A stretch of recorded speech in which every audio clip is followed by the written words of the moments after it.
Hej alle sammen. I dag skal vi spille noget Call of Duty Ghosts.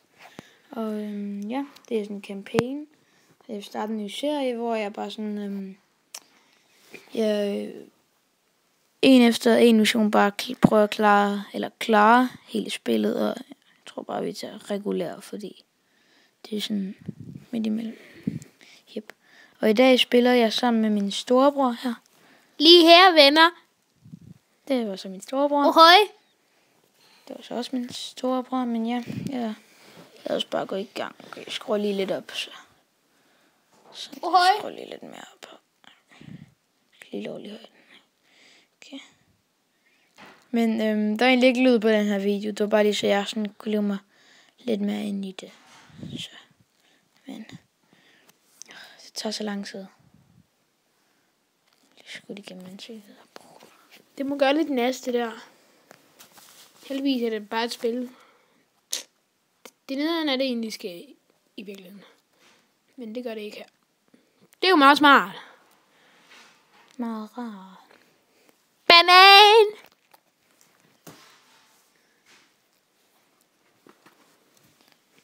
Yep. Som The Rock, eller hvad han hedder.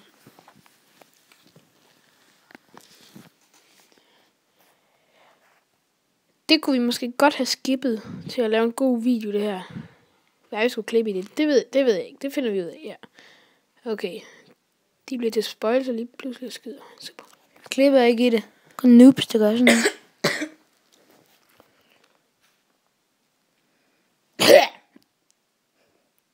Ja, okay, nu må du godt stoppe. Er du sikker på, at vi ikke skal klippe i det her? Ja. Vi så bare til at sidde og se sådan en 13 minutter lang video.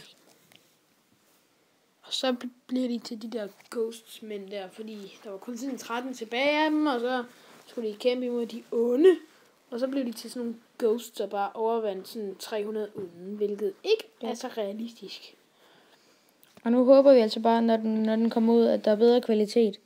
Ja, end der fordi har været. på de sidste har der været forfærdelig kvalitet i forhold til, hvad der var på vores skærm. Og der har vi så figurerne. Ham der kan jeg ikke huske, hvad hedder, men ham den gamle, han hedder Elias i hvert fald. Han hedder Hesh, ham der. Okay. Hesh. Og ham den gamle, han hedder Elias, ligesom mig. Ja, min storebror, han hedder Elias. Altså, ham der er den der YouTube-kanal, som I nok har læst, ellers vil I nok ikke subscribe, Johannes Karasik. Altså mig, jeg hedder Johannes, og min storebror hedder Elias. Og jeg hedder også Karasik, ja. Lavet batteriniveau. Okay. Det er det lidt langt. Bare lige herude. Det kan I godt springe over, det her, hvis I vil. Meget godt. Fordi det er rimelig kedeligt, tror jeg. Og så at se. Men shit, nu sker der faktisk noget. Så det kan vi springe over, hvis vi har lyst. Jeg ved det, ja. Missionen er i gang, det er det vigtigste. Nu løber vi lige. I kan spole frem til måske 3 minutter eller sådan noget. Løbe. Jeg ved det ikke. Men nu begynder det. Jeg synes, det gik sådan lidt stærkt. Altså, det var bare sådan en rar sommerdag, og så lige pludselig kommer der sådan en tornado eller sådan et eller andet. Kometer ned, og piler kørende, og en hel masse folk, og en blå himmel med lyn, og ild over det hele, og lavesprækker, og faldende palmer. Shit, han kører den gode ham der. Jeg har hoste i dag.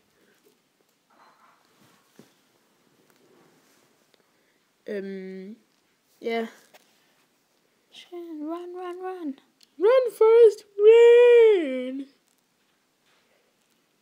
Det er som om, at de bare har planlagt det, og de ved lige præcis, hvis der kommer sådan en storm her, så hvor de skal løbe hen. Det er jo fordi, de har gummilår. Lyserøde gummilår. Undskyld, det ikke rigtig nogen mening, det der. Det. 29 lyserøde gummilår.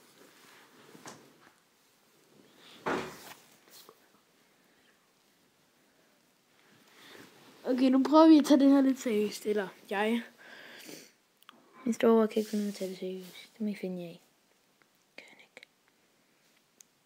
Det ved jeg ikke helt, Jeg tror, det her hus, det trænger til lidt renovation efter det her. Jeg har ikke helt fundet ud af, hvordan man tager ting seriøst endnu. Light. Sort. Det løb ud af en dør. Og så blev det bare lyst.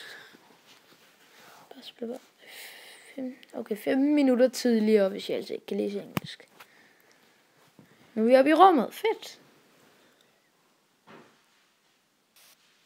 Hey bro. Hey bro, eller broinde, eller hvad det er.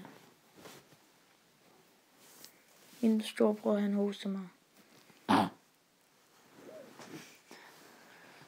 Ja, og det her, det må jeg som sagt gerne springe over, fordi det er rimelig kedeligt.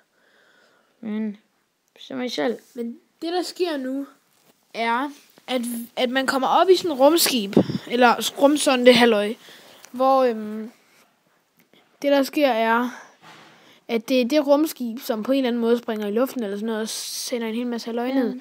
Og det er så stod der 15 minutter tidligere. Og det er et rumskib, der hedder Odin, eller sådan noget, tror jeg. Odin. Du kan også få en killstreak, der hedder Odin, og det er nok... Ja, der får man sådan en hjælpedrone fra Odin, tror jeg, den hedder. Ja, det er sådan et rumskib, sådan en satellit-ting. Der kan skyde ting ned og sådan noget. Se, der får vi lige et flot view inden for en rumsonde. Og en numse. Og nogle mærkelige blå ting. Og endnu en numse. Med en røgsprække på.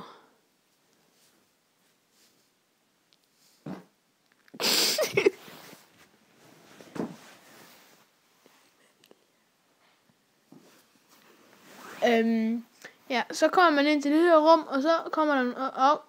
Sådan der. Der er jo mere, der filer. Så der. Det bliver ham, der flækket. Bum.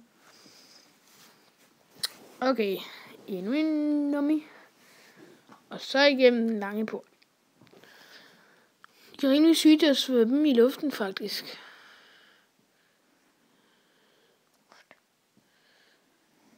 Der kom en af de onde. Okay, der var så et maskingevær lige. Så hvad har vi gjort, siden der kommer sådan en stranger med en gun?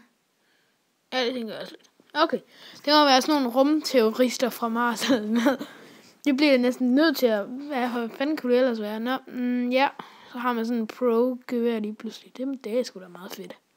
Og så ser vi her på vores rumstativ, at Saturn er en af de mest berygtede planeter i EU. Det giver ingen mening. Okay. Ja, så går det selvfølgelig ud på at skyde folk, men man dør aldrig selv, selvom de står fyrløs på en. Men fjenderne, de dør selvfølgelig i løbet af 3 skud måske. Og selv skal de stå og hamre på en i... Ja. Det er altså også fordi, vi har den på regulæren, så man dør ikke så hurtigt. Men hvis I hører mig sådan gentage nogle... ja, jeg hoster. Gentage nogle lyde eller ord eller sådan noget, så er det fordi, jeg stammer. Og det er sådan noget, jeg er født med. Det er Elias, der gør det. Så ja. Bare lige så jeg ikke misforstår det. Der sprang det så i luften dernede. Det var ikke så smart. Men det er rimelig uheldigt, at lige præcis dem, der taler om det, der er ved at ske for den der rumsonde i hovedet. Det er rimelig mærkeligt. Ja, altså, jorden er pænt stor i forhold. Altså, de rammer lige der. Det er den der film der, Gravity, det er based on Call of Duty Ghosts. Eller omvendt. Jeg tror, Ghost kom inden Gravity. Call of Duty Lord. Jeg forstår ikke, alle kalder det Call of Duty Lord, men jeg har det egentlig okay med Call of Duty Ghosts. Altså, så okay, det må gøre rimelig næs. Men altså, jeg synes, det er okay. Altså, jeg kan ikke helt se det forfærdelige. Ja, nogle af mapsene er rimelig komplicerede, men altså, sådan er det. Men altså, jeg synes også, det er lidt... altså, noget, jeg synes er lidt mærkeligt, er, altså, du kan ikke rigtig mærke, at det er fremtiden. Der er kun nogle af de der våben, der faktisk koster rigtig penge, som Ripper og sådan noget, hvor det virker fra lidt sådan højteknologisk eller fremtidsagtigt. Og der har vi så rumskibet. Ja. Og nu skal man vist hen og åbne en eller anden tank eller sådan noget lort. Det er noget shit. Men det er lidt utroligt, hvordan... Så I ved det, så er det mig, der spiller lige nu. Ja, Johannes, det er der spiller.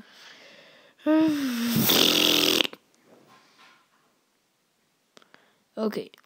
Se, der står Odin, fordi der... der stoppede ilden pludselig. Der rystede det. Shit, hvad sker der? Så startede ilden så igen. Okay, så svømmer med de bare der lige tegn. Bare lige lille ting her. Don't do this at home. Ja.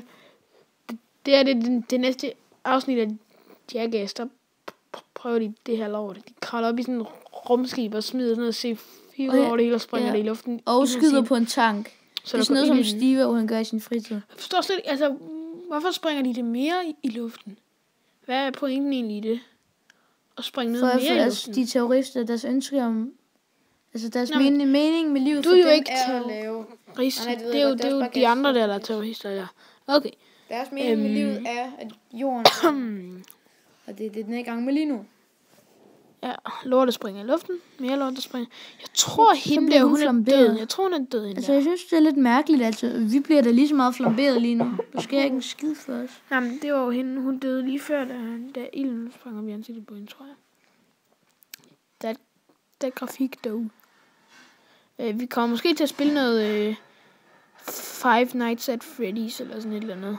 1, 2 og 3. Fordi det skiller altså. Det kan I bestemme. Altså, jeg plejer at kunne spille første nat, og noget anden nat. Men så i tredje nat, der kan jeg måske spille 10 sekunder, og så smider jeg den hen til Johannes, fordi så er jeg bare sådan, bitch, jeg tør ikke mere. Jeg synes, det er rimelig uhyggeligt. Jeg er lige nået til 5. nat. Så. Det var fordi, en af mine venner fra min klasse og jeg, vi prøvede at spille 3'eren. Og så kom ham der Balloon Boy. Totalt unexpected. 10 sekunder ind i Second Night, tror jeg. Og det var rimelig klamret.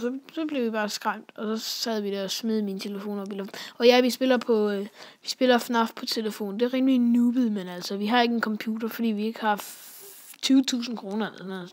Det har vi ikke. Men ja. Men nogle gange så spiller vi det på en computer, som vi låner af nogen gang imellem. Det er lidt forskelligt. Det er med i vores fritid, så spiller vi det nogle gange bare sådan for sjov på en iPad og sådan noget, men så med vores venner og sådan noget, så gør vi det jo med computer og sådan noget, så det bliver nok mest med computer, vi filmer og sådan noget. Det må vi finde ud af. Det finder jeg ud af, ja. Ja, der springer noget i luften, man falder om, så sort skærm. Jeg hører måske noget familiesnak i baggrunden. Nu lukker vi lige en dør, så vi kan få det for os selv. Undskyld lige høje lyde. Jeg hoster. Ja, der er ham der. Og der er faktisk et andet Call of Duty, hvor der sker præcis det samme, tror jeg, som i den her scene. Jeg er ikke sikker, om det har hørt noget om og set noget om. Der sker præcis det samme. Og lige, altså, hvis I godt kunne lide den her video, må I godt smide et lille like. Og I må også meget gerne kommentere. Jeg ved, at man skal sige noget i slutningen. Den er ikke helt færdig, men ja. Og I må også meget gerne give et sub, hvis det er nogen, der ikke allerede har shoppet, der ser den her video. Og ja. Men altså, vi er sådan nogle, altså det kunne være rart at få nogle subs. Det er også meget godt at vide, hvis du ikke ved, hvad dit spil hedder, når du har købt det, så skal du spille første mission, og så ved du, hvad dit spil hedder, så står du simpelthen på skærmen. Det er jo godt nok. Hvis du ikke allerede har kigget på kassetten, eller... Hvis du bliver... Okay, det kan jeg faktisk ikke noget med. Men... Ja, og vi har sådan en, vi gerne vil have i subber til, det er Karls Kvarter. Han er også rigtig god ven. Fordi han er awesome. Han laver nogle rigtig awesome videoer. Men før den video stopper, skal vi lige sige like, comment, and subscribe. Unsubscribe. Altså, og, den her video er måske lidt kedelig, det ved jeg ikke. Det er rigtig meget kun cutscenes hele tiden. Men se, der skyder de sådan så. Ja. Kaboom. Ja. Tak for I så med. Hvis I kunne holde kedsomheden ud. Må I meget gerne give et like. Og hvis I lige har lyst, så må I gerne lige skrive et eller andet bogstav som H i kommentarerne. For at se, hvis der er nogen, der har set den her video til slut, eller bare spole frem til slutningen. Så det er lige meget med eller I må selvfølgelig gerne like og subscribe, eller dislike og skrive, hvorfor, så vi prøve at gøre noget bedre. Men I må meget gerne like og så skrive et eller andet i kommentarerne, så vi ved, om der rent faktisk er nogen, der ser det, eller om det bare er vores venner. Okay. Hej. Olaf!